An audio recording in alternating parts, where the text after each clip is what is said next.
દાહોદના કલાકારોએ જીત્યા લોકોના દિલ. કડકનાથ ફિલ્મની ટીમનું ભવ્ય સ્વાગત.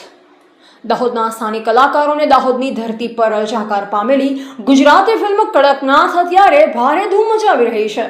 આ ફિલ્મે દર્શકોના દિલ જીતી લીધા છે, જેનો ઉત્સાહ આજે દાહોદના માર્ગો પર સ્પષ્ટપણે જોવા મળ્યો હતો. સ્વામી વિવેકાનંદ સર્કલ ખાતે ભવ્ય સન્માન ફિલ્મની ભવ્ય સફળતા બાદ આજે કડકનાથ ફિલ્મના કલાકારો જ્યારે દાહોદના જાણીતા સ્વામી વિવેકાનંદ સર્કલ ખાતે પહોંચ્યા, ત્યારે સ્થાનિક રહીશો અને ચાહકો દ્વારા તેમનું ફૂલહાર પહેરાવીને તાળીઓના ગડગડાટ સાથે ભવ્ય સ્વાગત કરવામાં આવ્યું. રિપોર્ટર ધવલ પરમાર, દાહોદ.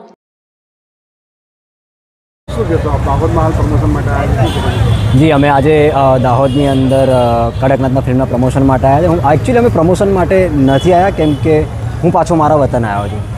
અમે આટલા ટાઈમથી હમણાં અમદાવાદ હતા અને એની પહેલાં મુંબઈ, અને એની ટાઈમ પર અમે આ ફિલ્મને પ્રમોટ કરવાનું અને ફિલ્મ રિલીઝ કરવાની જે પણ આખી પરિસ્થિતિઓ હોય એ પરિસ્થિતિઓને અમે ત્યાં અમદાવાદ રહીને સાચવી રહ્યા હતા. હવે અમને વચ્ચે થોડો એક સમય મળ્યો એટલે અમને એવું થયું કે અમે પાછા વતન આવીએ.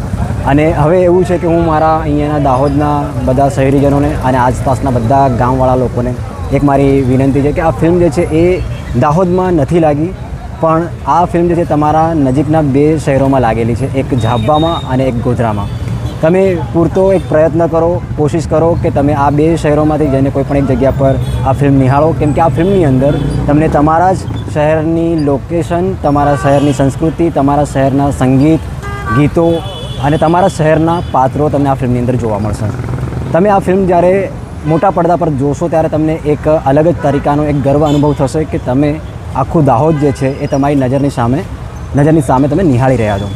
તો તમે વહેલી તકે આ ફિલ્મ જે છે એ તમારા નજીકના સિનેમાઘરોમાં જઈને જુઓ, અને તમે આ ફિલ્મ જે જુઓ એના પછી અમને પ્લીઝ જણાવો કે તમને આ ફિલ્મ કેવી લાગી.